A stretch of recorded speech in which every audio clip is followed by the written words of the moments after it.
Hello guys, welcome back to surreal Sarika. So తిరుపతిలో మాకు ఇది డే 1 అని చెప్పాం కదా. సో నైట్ జర్నీ తర్వాత మేము నెక్స్ట్ డే మేము ఏమేమి కవర్ చేయబోతున్నామో చూపిస్తాను.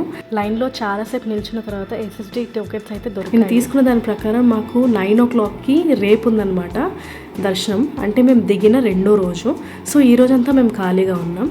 సో అందుకని మేము రెడీ అయిపోయి ఫస్ట్ లంచ్కి బయలుదేరి దాని తర్వాత మిగతా ప్లేసెస్ అన్నీ కవర్ చేయాలి. ఏమేం ప్లేస్ కవర్ చేస్తామో నేను చూపిస్తాను. ఈ ట్రిప్ మాకు తిరుపతి నుంచి అరుణాచలం అనమాట. సో దానికోసం మేము సాయి ట్రావెల్స్ అనే ట్రావెల్స్ని బుక్ చేసుకున్నాము. వాళ్ళే పికప్ డ్రాప్ అన్నీ చేసుకుంటారు.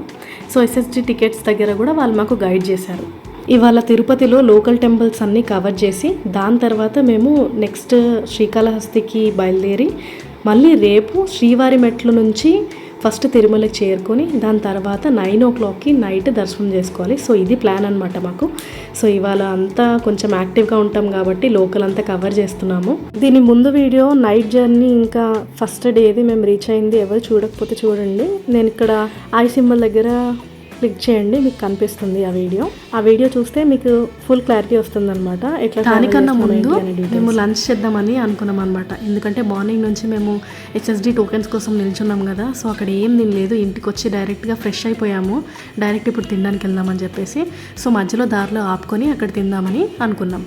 సో శివ గారు మా డ్రైవర్ అనమాట. సో ఆయన సజెస్ట్ చేస్తే బెటర్ కదా, ఆయన ఇక్కడ లోకల్ కదా అని అనుకుని ఆయనని సజెస్ట్ చేయమని అడిగాము. సో దారిలో మమ్మల్ని చాలా పాపులర్ అంట అది, మంచి బడ్జెట్లో ట్రావెలింగ్ చేస్తున్నప్పుడు ఆ మౌంటైన్స్ వ్యూ మళ్ళీ అసలు చాలా బాగుంది. ఒకసారి నేను జూమ్ చేస్తాను చూడండి.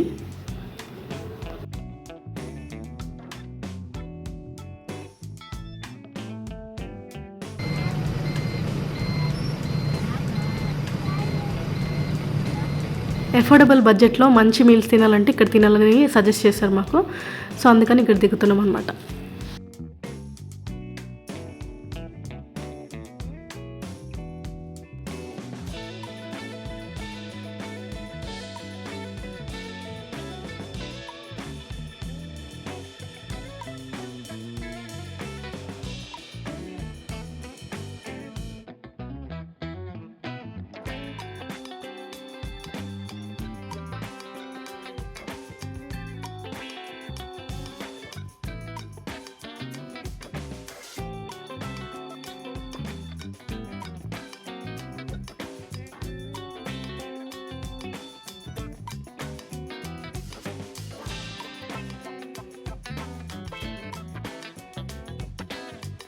యాజ్ యూజువల్ రాగానే టేబుల్ ఎక్కి డ్యాన్స్ చేయడం స్టార్ట్ చేసింది. గ్రియా సెనోరిటాలో ఉంది ఈ డ్రెస్లో చెప్పాలంటే. ఆ ఫ్లేరీ కింద ఇది కుట్టించాను అనమాట నేను ఒక బ్లౌజ్ పీస్తో. అండ్ మేము మీల్స్ చెప్పుకున్నాము. మీల్స్ సౌత్ ఇండియన్ మీల్స్ చెప్పాము. థాలీ చాలా పెద్ద వచ్చింది. ఏమేమి వచ్చాయో చెప్తాను. ఒకటేమో పొరియల్ కర్రీ, ఒకటేమో రసము, సాంబార్ అండ్ ఒక ఫ్రై వచ్చింది క్యాబేజ్, కొంచెం కేసరి స్వీట్ వచ్చింది, ఆలూ ఫ్రై వచ్చింది అనమాట. అండ్ పెరుగు, ఇవన్నీ వచ్చాయి. స్వీట్ పెట్టమని అడుగుతోంది మా గ్రియా నాకు. సో దానికి వచ్చి తినిపించాను. నేను ఈ ట్రిప్లో మొత్తం పెరుగన్నాలు పులిహోరలే గ్రియాకి. ఇంకా పొరియల్ తినిపిద్దామని ట్రై చేసినా కూడా తినలేదనమాట. టమాటో పచ్చడి ఉంది ఈ ప్లేస్లో, చాలా బాగుంది. గీ కూడా పొడిలో కూడా ఇచ్చారు. అండ్ మామిడికాయ పచ్చడి ఒకటి ఉంది, కలుపుకొని తిన్నాను. చాలా బాగుంది, మంచి ప్లేసే తినడానికి. చాలా బాగుంది అంటే అద్భుతంగా ఉందని చెప్పలేం కానీ బాగుంది, హోమ్లీగా ఉంది ఫుడ్. నేను చెప్పిన కపిల తీర్థం ప్లేస్ ఇదే అనమాట. ఇది మస్ట్ వాచ్, ఖచ్చితంగా చూడాల్సింది. ఇదేదో తేడాగా ఉంది, ఇంట్రెస్టింగ్గా ఉంది. వచ్చేటప్పుడు ట్రై చేయాలనుకున్నాను అనమాట. రేగుడియాలంటే అవి. సో దాని సంగతి వెళ్ళేటప్పుడు చూద్దాం. సో ఎంటర్ అవ్వగానే మీకు ఇట్లా కనిపిస్తుంది. పైన పెద్ద కొండ ఉందన్నమాట. ఆ కొండ ముందు గుడి ఉందన్నమాట. ఎండ అయితే దారుణం అనమాట. ఇక్కడ చెప్పులు మేము ముందే వదిలేసాము గేట్ దగ్గర. అండ్ లోపలికి బేర్ ఫుట్ నడుచుకుంటూ వచ్చామన్నమాట. సగం నుంచి ఇంకా నీడు ఉంది మొత్తం షట్టర్ పైన. సో లెఫ్ట్లో ఏదో పాక్లా ఉందన్నమాట. రైట్ సైడ్లో హనుమాన్ టెంపుల్ ఉందన్నమాట.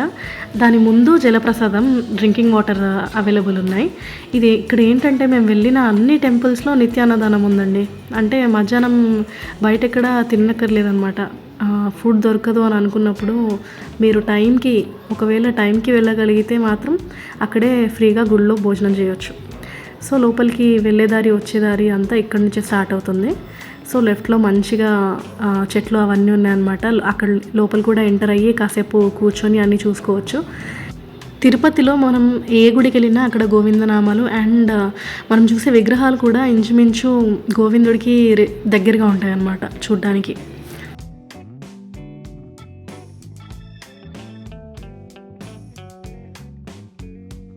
ఇక్కడ లోపలికి ఎంటర్ అయిన తర్వాత అసలు నిజంగా చెప్తున్నా ఫ్యూజ్ అవుట్ అసలు నేను.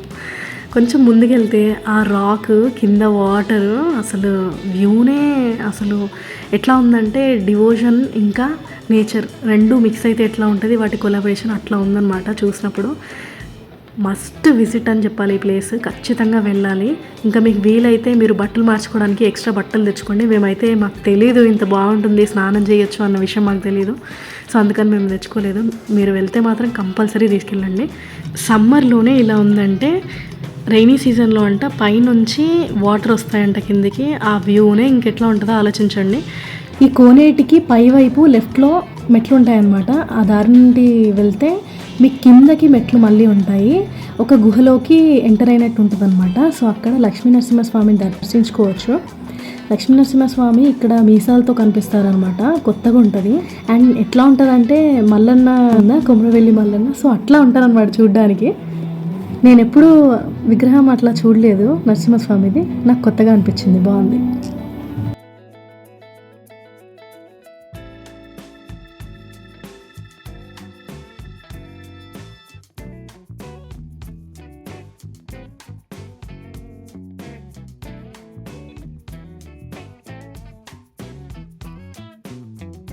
ఇక్కడ కపిలేశ్వర స్వామి స్వయంభూ అనమాట, అంటే స్వయంగా వెలిసిన విగ్రహం, ఎవరు తయారు చేసింది కాదు.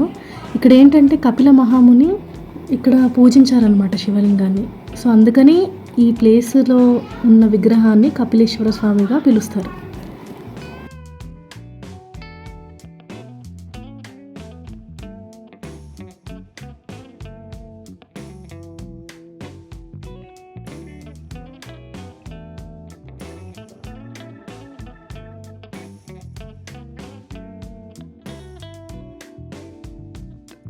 ఈ గుడి నుంచి బయటకు వచ్చే దారిలో మాకు ఒకటి కనిపించింది. దీన్ని నాగలింగ పుష్పం అంటారంట. ఈ పుష్పం చూడడానికి ఎట్లా ఉంటుందంటే మధ్యలో శివలింగం ఉండి చుట్టూ దాన్ని ప్రొటెక్ట్ చేస్తున్న సర్పంలాగా ఉంటుంది అనమాట చూడ్డానికి. సో చూడ్డానికి అయితే చాలా కొత్తగా ఉంది, నేను ఎప్పుడు ఇట్లాంటివి చూడలేదు. గుడి ఎంట్రన్స్ నుంచి లోపలికి వచ్చేటప్పుడు ఇంకా బయటికి వెళ్ళేటప్పుడు ఇట్లా చూడ్డానికి గోడల పైన శివలింగాలు కనిపిస్తాయి అన్నమాట. చదువుకుంటూ చూస్తూ వెళ్ళండి, చాలా ఇంట్రెస్టింగ్గా ఉంటాయి చూడ్డానికి. అండ్ ఇంకోటి ఏంటంటే మేము రైట్ సైడ్ ఉన్న పార్క్ లాంటి గుడి ఉంది కదా, సో అక్కడికి కూడా వెళ్ళామన్నమాట. అక్కడ చిన్న కృష్ణుడి విగ్రహము అలాంటివి ఉన్నాయి, చూసొచ్చాము.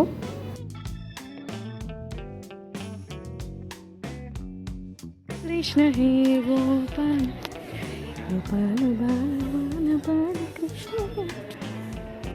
ఇక్కడ చాలా చెట్లు ఉండడం వల్ల మేమున్న ప్లేస్ చాలా చల్లగా అనిపించింది. బయటంతా ఎండ చూసి వచ్చిన తర్వాత సో ప్రశాంతంగా కాసేపు లోపల కూర్చున్నాం మేము.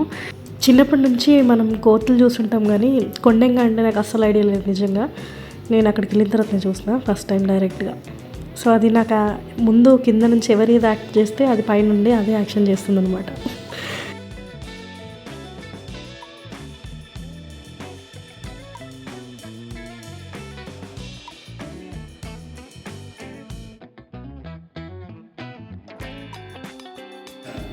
గుడి నుంచి బయటకు వచ్చే ముందు మేము జంగల్ బుక్ చూసామన్నమాట. లోపలికి వెళ్తే అది పార్క్లా ఉంది. సో సాయంత్రం వేళ వస్తే కాసేపు ఫ్యామిలీతో ఉండొచ్చు, దానికి బాగుంటుంది అది.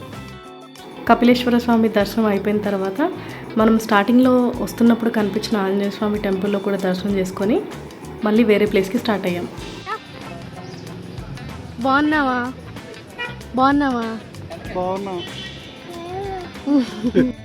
రేగుడియం ట్రై చేశాను వెళ్ళే ముందు. దాంట్లో ఏగిపండు గింజలు ఇంకా ఉప్పు కారం తప్ప ఏం లేదు, అవి కూడా ఎక్కువ ఉన్నాయన్నమాట. నాకే కాదు నా పాపకు కూడా అస్సలు నచ్చలేదు. నెక్స్ట్ తిరుపతిలో చూడాల్సిన ఇంపార్టెంట్ ప్లేస్ అంటే గోవిందరాజస్వామి టెంపుల్. అస్సలు మిస్ అవ్వకూడదు ఈ టెంపుల్.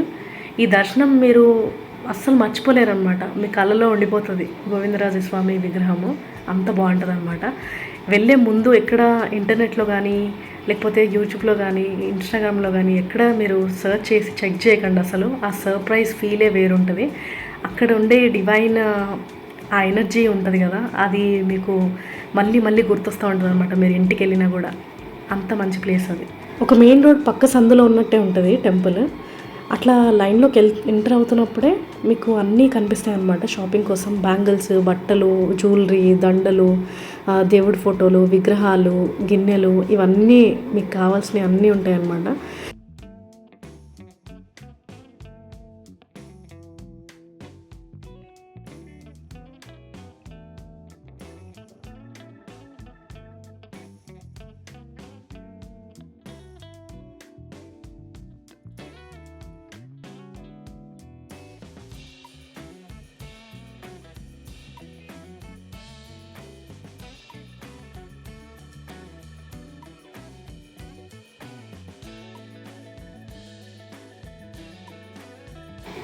గుడి బయట నుంచి తీయడానికి పర్మిషన్ ఉంది, లోపలికి ఫోన్స్ నాట్ అలౌడ్ అనమాట.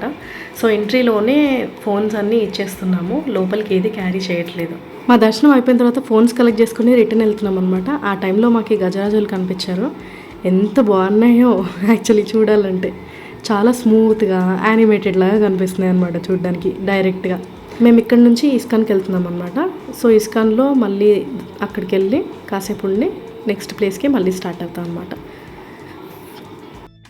తిరుపతిలో ఉన్న ఇస్కాన్ చాలా పెద్దది. అంటే నేను చూసిన ఇస్కాన్ల కంటే ఇప్పటికన్నా చాలా పెద్దదన్నమాట. చాలా డిజైన్ అదంతా కూడా కొంచెం స్పెషల్గా అనిపించింది నాకు. అండ్ ఇది పాలసముద్రం చిలుకుతున్నప్పుడు ఉండే వ్యూ అనమాట. దాన్ని బొమ్మలాగా చూపించారు, చాలా బాగుంది. ఇది మేము మధ్యాహ్నం టైంలో వెళ్ళామన్నమాట. ఒక 3:30-4 అట్లా అవుతుంది, కానీ ఫుల్ ఎండ్ ఉందన్నమాట బయట. ఇది మా థర్డ్ ప్లేస్ మేము ఈరోజు ప్లాన్ చేసుకున్న వాటిలో. సో పైకి వెళ్ళాక తెలిసింది ఏంటంటే అక్కడ ఫొటోస్ నాట్ అలౌడ్ ఇవన్నీ ఉన్నాయని. మేము ఇస్కాన్కి వచ్చే ముందే శ్రీ పద్మావతి అమ్మవారి టెంపుల్కి వెళ్ళామన్నమాట. సో అక్కడ ఫోన్స్ అలౌ చేయరు అని అంటే వ్యాన్లోనే వదిలేసి వెళ్ళిపోయాము. సో అందుకని ఏం రికార్డ్ చేయలేదు.